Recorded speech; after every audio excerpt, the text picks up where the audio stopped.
शंकर भगवान पर चढ़ा हुआ जल शिव का प्रसाद।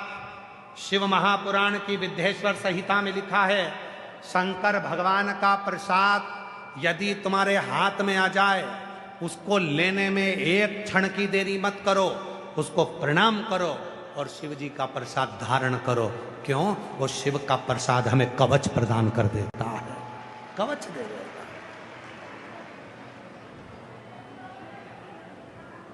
जिन जिन माताओं ने 16 सोमवार करे हों, संकट सोमवार करे हों, जरा हाथ उठाएंगे। कभी जिन्होंने 16 सोमवार संकट सोमवार करे हो, उठाओ हाथ। करें आप लोगों ने? रखो।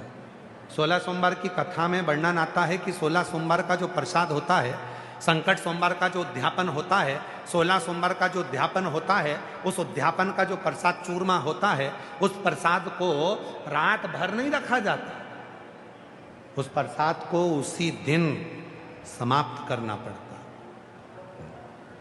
शिव के प्रसाद को लेने में देरी नहीं कर सकते।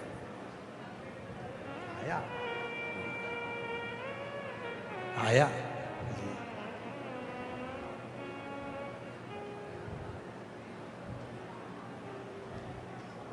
भंडारा गए हो? हम महाराष्ट्र वाले भंडारे की बात नहीं कर रहे, हम यहीं पे भंडारा चल रहा है उसकी बात कर रहे हैं। भंडारा गए हो? अरे बोलो तो जम के। यहाँ जो कथा का जो भंडारा चलता है ना, उसका कभी दर्शन करा तुम लोगों ने कि नहीं करा? करा? बड़े बड़े सेठ जिनके घर में कोई 4-6 नौकर लगे हैं, वो भी भंडारे की लाइन में लगकर प्रसाद को पाने के लिए तैयार खड़े हैं। क्यों?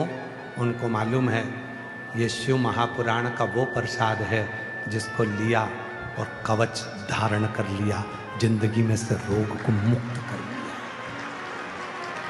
महाराज जी सीहोर कुबरेश्वर धाम पर प्रतिदिन, आप भी आए हैं, लगभग 25 से 30 हजार लोग रोज आते हैं।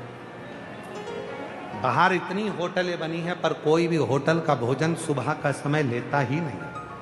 जितने लोग कुबरेश्वर धाम आएंगे वो सुबह का भोजन बाबा के धाम में ही पाएंगे। उनको मालूम है कि ये कंकर शंकर की धरा का प्रसाद है, इसको ले लिया, कवच धारण। और ये कवच एक दिन का नहीं, स्वयं भगवान दुर्वासा ऋषि के रूप में भगवान शंकर गए, भगवान कृष्ण को कवच देने के लिए खीर खाई और खीर खाकर भगवान कृष्ण के शरीर पर फेंक दी। हे कृष्ण, पूरे शरीर पर मल लो।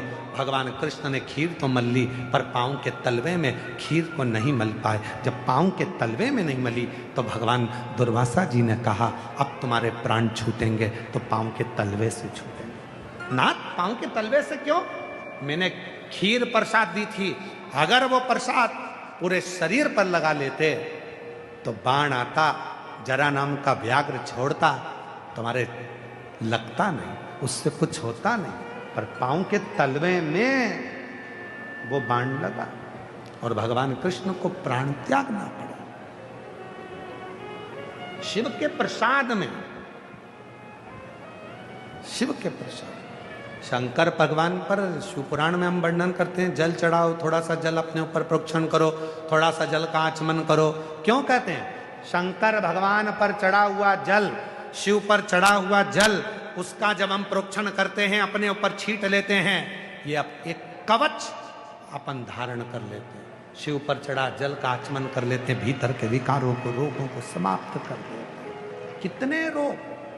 एक पत्र अच्छा है, पत्र देखिए।